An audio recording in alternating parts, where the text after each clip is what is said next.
Good morning and welcome to Flashback Friday on Gaming with ADHD.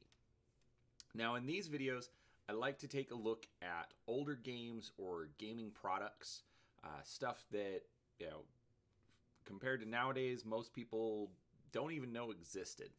So this week I was working on cleaning out my loft. I currently record all of these videos in a small corner of the living room, and I want to get a better recording area set up. And as I was going through some of my stuff, I found that I actually had some older box sets from Battletech. And they're in basically new condition. There's a little bit of shelf wear, but I thought it would be fun to flash back to these box sets that in this case are 35 years old now. So today we're going to take a look at the Citytech box set, which is the Battletech game of Urban Combat. Now, it was not something that I originally acquired when it was released in 1986. I was 10 years old at the time and did not even know that Battletech existed. In fact, I wouldn't actually know for about another 3 or 4 years. Now, when I discovered Battletech in 1989, I fell in love with the game. And I've been acquiring books and figures and all sorts of things ever since. So, let's take a look. Let's see what we've got. So, I'm not sure exactly when I acquired this box. It was sometime in the last 20 years, I'm going to guess. And the outer box does have a little bit of shelf wear, as you can see. Definitely lost some, or there's some discoloration here on the edges. But I keep it more for the nostalgia as opposed to, trying to keep it in a perfect perfect condition for collection's sake. Now, the box does have a little bit of wear, but you'll see when we open it up, the contents inside do actually have are in really, really good condition. So on the back here, it looks like we've got, I believe this would be a stalker. I'm trying to remember. We'll be able to see when we get inside. But I do like how they did this, where they kind of gave some definitions on the box as far as, effectively what Battletech even was. I mean, this was the early 80s. Dungeons and Dragons and other role-playing games existed, but this was kind of a new thing on the scene.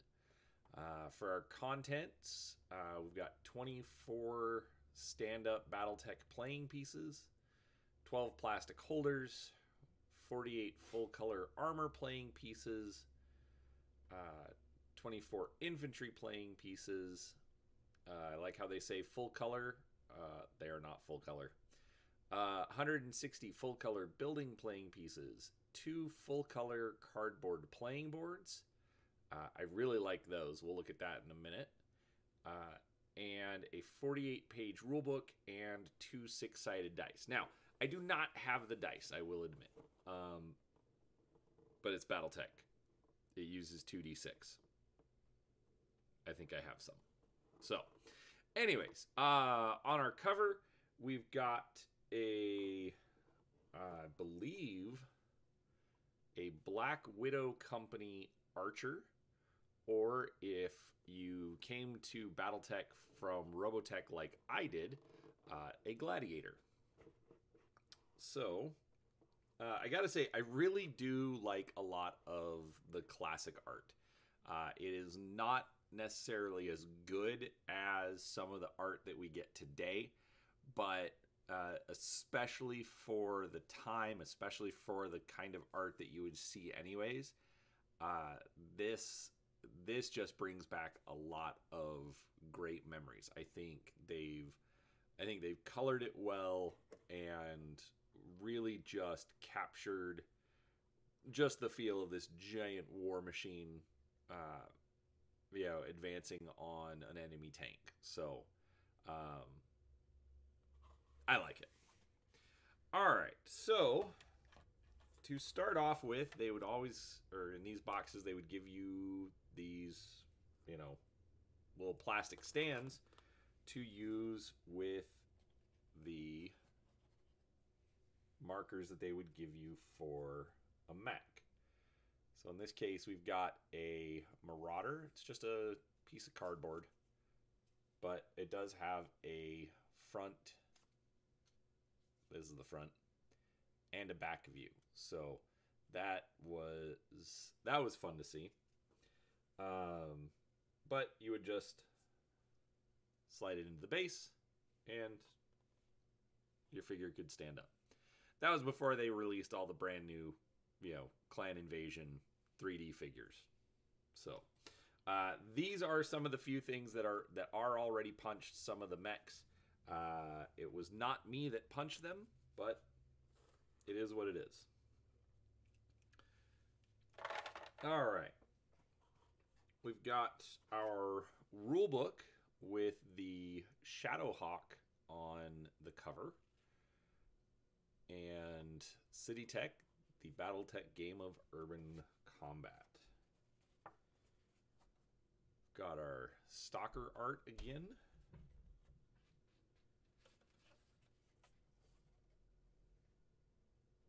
So, seeing some of the old names. So yeah, art like this. It's not great, but it really does just kind of evoke the setting and just it's just fun.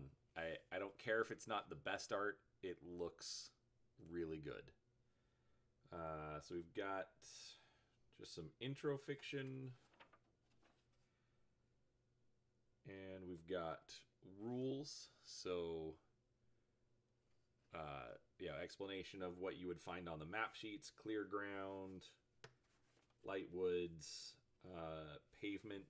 Now keep in mind, this was not an expansion. This actually was a full game in and of itself. So everything that you needed to play is in these in this book. So this is the entire set of rules. So 48 pages for the entire game. Obviously, it doesn't include aircraft rules, but we've got movement, more movement. And one neat thing about Battletech is the game today. It's been refined. It's been updated a little bit, but for all intents and purposes, it's the same game that I played in the late 80s. So, looking at this is, this is literally just a flashback. Looks like we've got a spider tearing the arm off of something.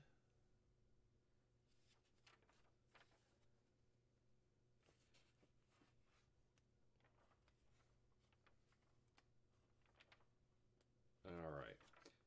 This I actually liked as well. In the middle of the book, they put all of the record sheets and the cheat sheet diagrams, as far as like your weapons table. So the weapons, how much heat it generates, how much damage it does, ranges, things like that. And so they put this in the middle of the book so that you could pop it out easily and make photocopies of it. So this also added rules for infantry, for vehicles, in addition to, battle mechs. So,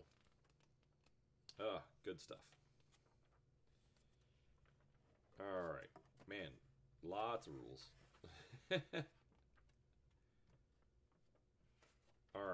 got some example vehicles. We have the Falcon, which is a hovercraft.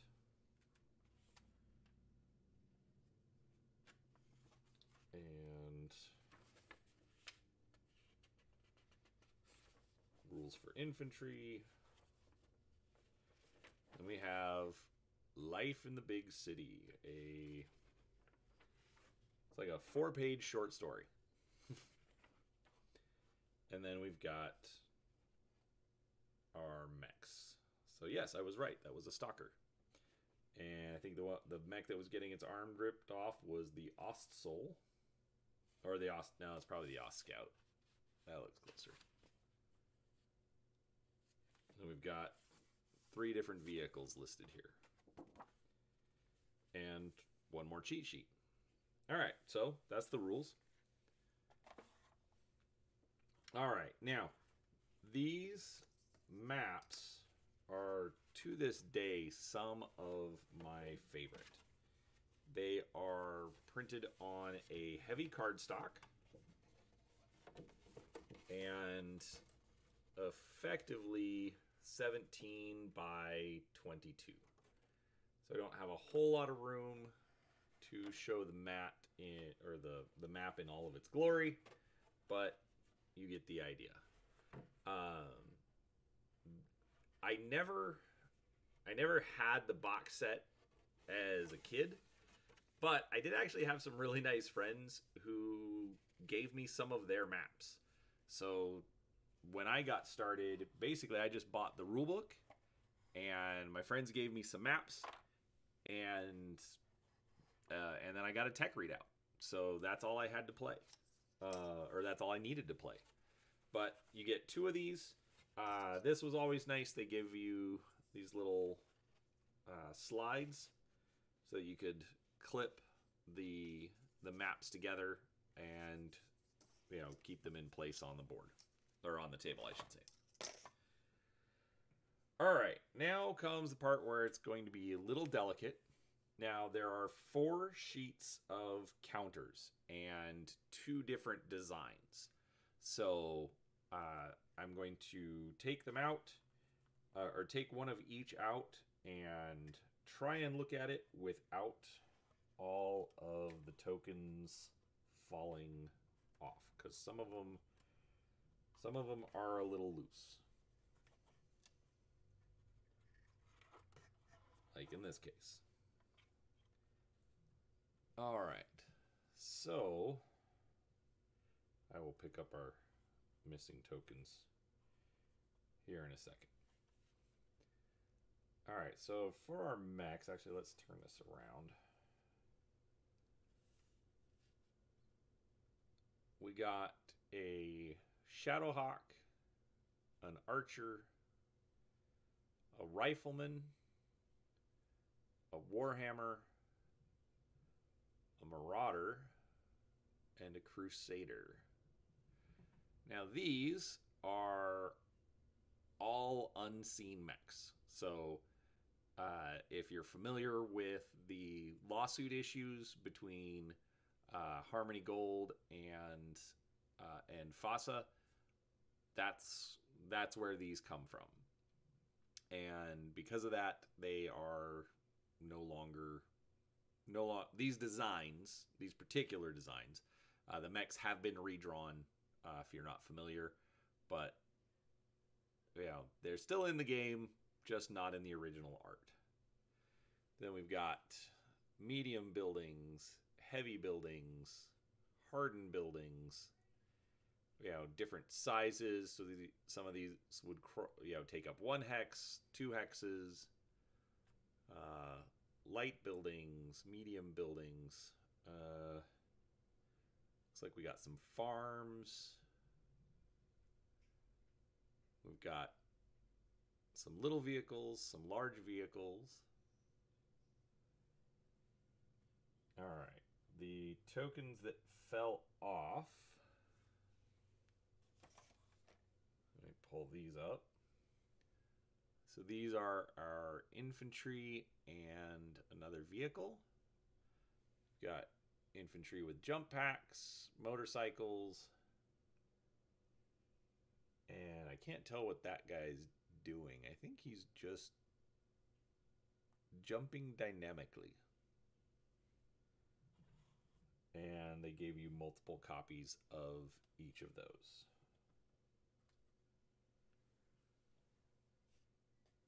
So that's the first token sheet. Like I said, there were 2 copies of each of those. Then for the next sheet, the buildings, vehicles, and infantry are basically all the same, but the mechs were different. So let's take a look at these. All right, so first one we've got is the Hunchback, then the Scout, the Stalker, the Soul, I believe, the Ostrock, and the Spider. Now these, I believe, were actually new designs that FASA created. I don't believe any of these were unseen designs. The Souls might be, but I know the Hunchback and the Spider have pretty much remained the same since then. So, and you got 2 sets of each of these tokens as well. But that's Citytech. So,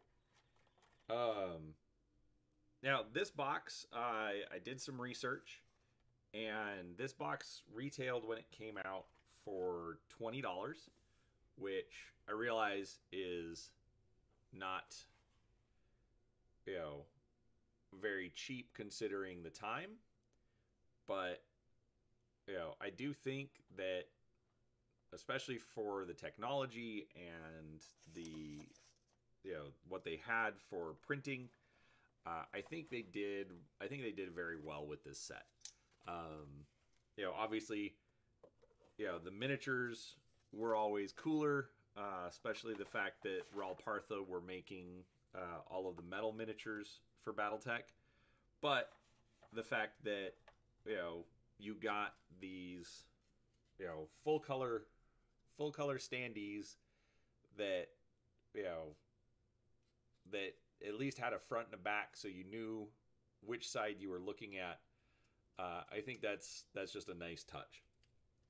And, while it wasn't necessarily cheap for the time, I think it was pretty reasonable. So anyways, I hope you had some fun, with this flashback video. If you've got any questions, feel free to put them in the comments, or let me know, what was your first Battletech product? What was it that got you into the game? Or if you're new to Battletech, what made you get into it 35 years later? So, thanks for watching. Please subscribe to the channel if you haven't already. But thank you for watching, and we'll see you next time.